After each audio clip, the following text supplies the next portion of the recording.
Some are food. They're a food source.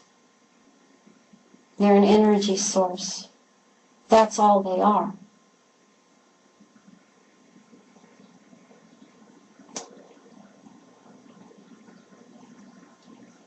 I went through all of this training when I was, till I was about 12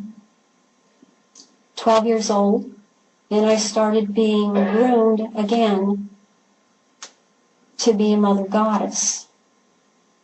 There are only 3 alive on the planet at a time. A mother goddess is someone who is maiden, mother, and crone. The maiden embodies purity. The mother embodies the strength. And the crone embodies the wisdom and the knowledge.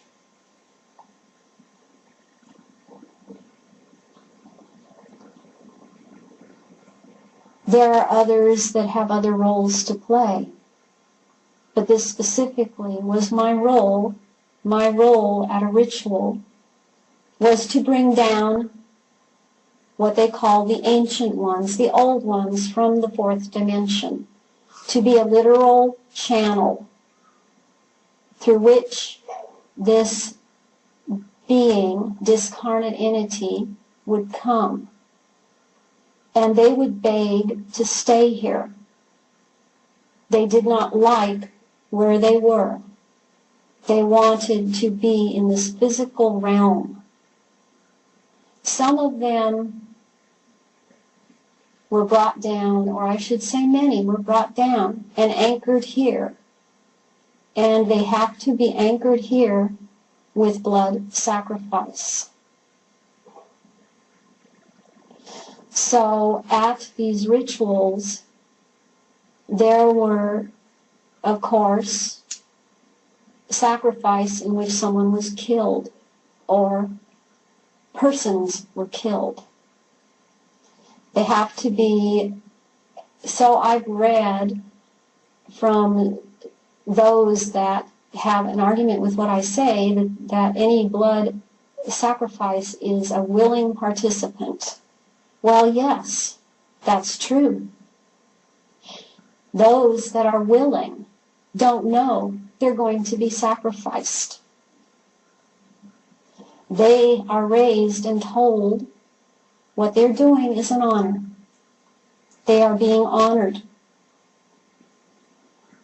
In order to have the adrenochrome come out in the blood, which is what the reptilians need, those that take human form, and they need the adrenochrome to keep it, to extend their abilities, to for a little while have some more psychic ability.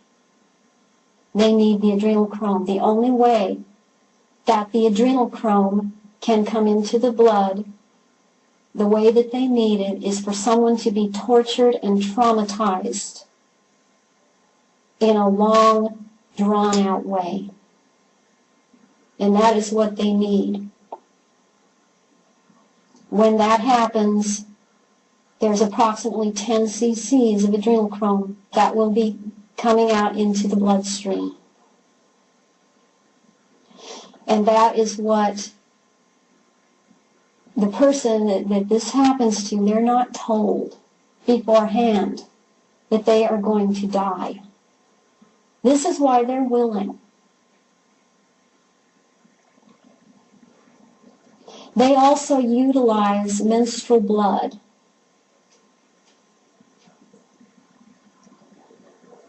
My name within this system, one of my names was Starfire, which is pure female essence.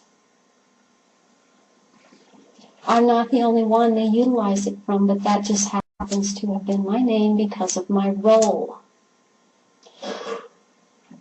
The menstrual blood that they utilize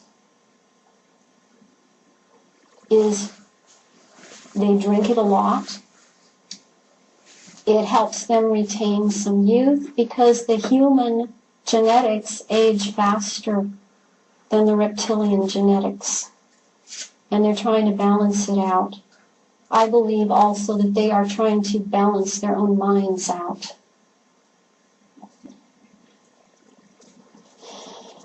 When I brought down the old ones, they were put in a little circle. That's where I directed them. And this circle was marked off with the points of north, south, east, and west.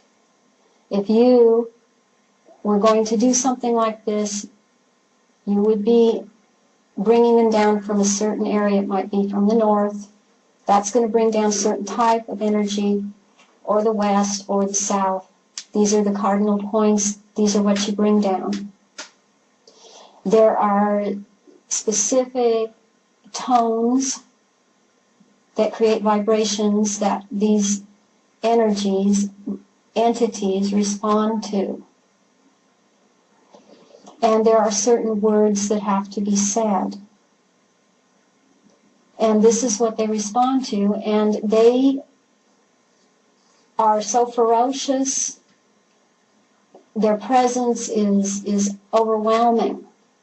And they would love nothing more than to get loose here. And that was my role, to keep that from happening, that these energies would be loosed upon the group that was there.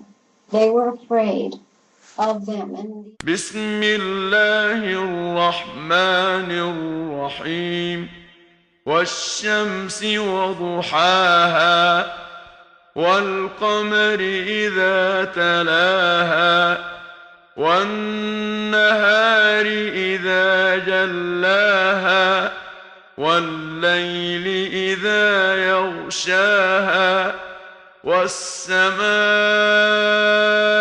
وما بناها والأرض وما طحاها ونفس وما سواها فألهمها فجورها وتقواها قد أفلح من زكاها وقد خاب من دساها كذبت ثمود بطغواها إذ انبعث أشقاها فقال لهم رسول الله ناقة الله وسقياها فكذبوه فعقروها فدمدم عليهم ربهم بذنبهم فسواها ولا يخاف عقباها